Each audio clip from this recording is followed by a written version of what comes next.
வந்து மறு வீட்டுக்கு வராரு. அங்க வந்து எல்லார்கிட்டயுமே ரொம்ப சகஜமா பழகுறாரு. அத பார்த்து வந்து என்ன பண்றாங்க, சிந்து ரொம்ப சந்தோஷப்படுறாங்க. சிவாக்கு நன்றி சொல்றாங்க.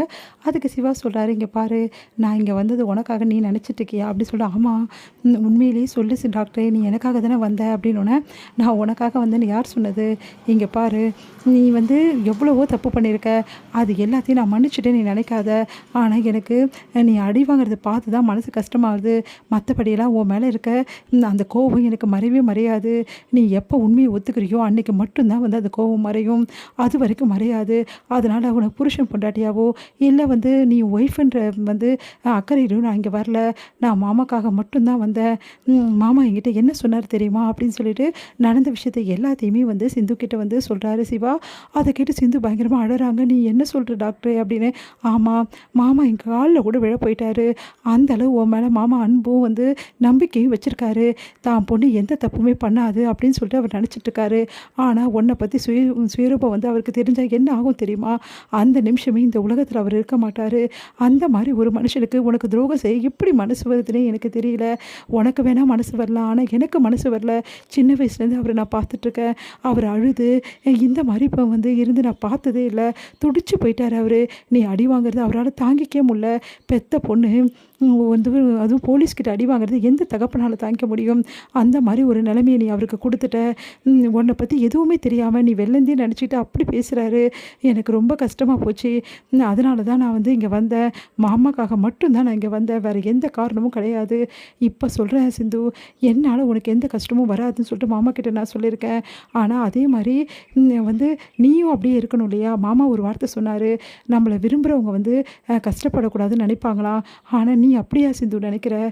நீ என்ன விரும்புறேன்னு சொல்ற, காதலிக்கிறேன்னு சொல்ற. ஆனா நான் ஒவ்வொரு நொடியும் வந்து என் பெரியம்மா கிட்ட அவமானத்த சந்திச்சுட்டு இருக்கேனே, அத பார்த்துன்னு தானே இருக்க. நான் துடிக்கிறத நீ பார்த்துட்டு தானே இருக்க. அப்புறம் எப்படி வந்து நீ என்ன காதலிக்கிறேன்னு சொல்லுவ சிந்து? சொல்லு." அப்படின்னோன அதிர்ச்சி அடைறாங்க. "டாக்டரே, அது வந்து நீயே யோசி சிந்து. நல்லா யோசி. நீ செய்றதெல்லாம் தப்புன்னு உனக்கு தெரியும். அப்போ வந்து என்கிட்ட பேசு." அப்படி சொல்லிட்டு போறாங்க. இங்க வந்து உடஞ்சு அழறாங்க சிந்து. "டாக்டரே, என்ன மன்னிச்சுடு டாக்டரே. நான் ரொம்ப பெரிய தப்பு பண்ணிட்டேன். எனக்கு புரியுது. வேறு வழி இல்லாம நான் தப்பு பண்ணிட்டேன் டாக்டரு. நான் என்ன செய்வேன்? நீயே சொல்லு." அப்படின்னு சொல்லிட்டு அழறாங்க. இங்க வந்து சிந்து ரொம்ப நேரமா வந்து சாப்பாடு சாப்பிட வரல.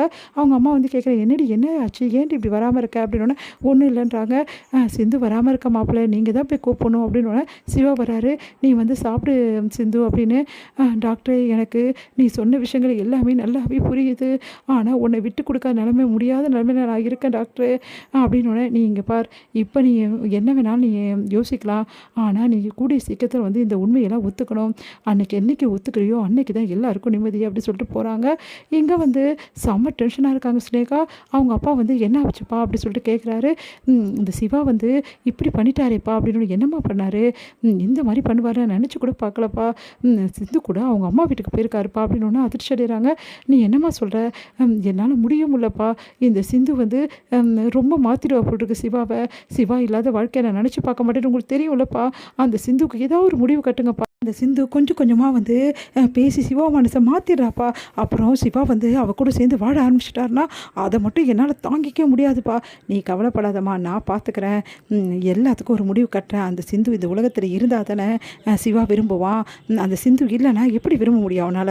அதனால இந்த உலகத்த விட்டு போறதுக்கு சிந்து என்ன பண்ண முடியுமோ அத நான் பண்றேம்மா. இந்த அப்பாவ நம்புமான்னோனே, தேங்க்ஸ்ப்பா அப்படி சொல்லிட்டு அப்படியே கட்டிக்கிறாங்க அவங்க அப்பாவ. அவங்க அப்பாவும் ஆறுதல் சொல்றாரு.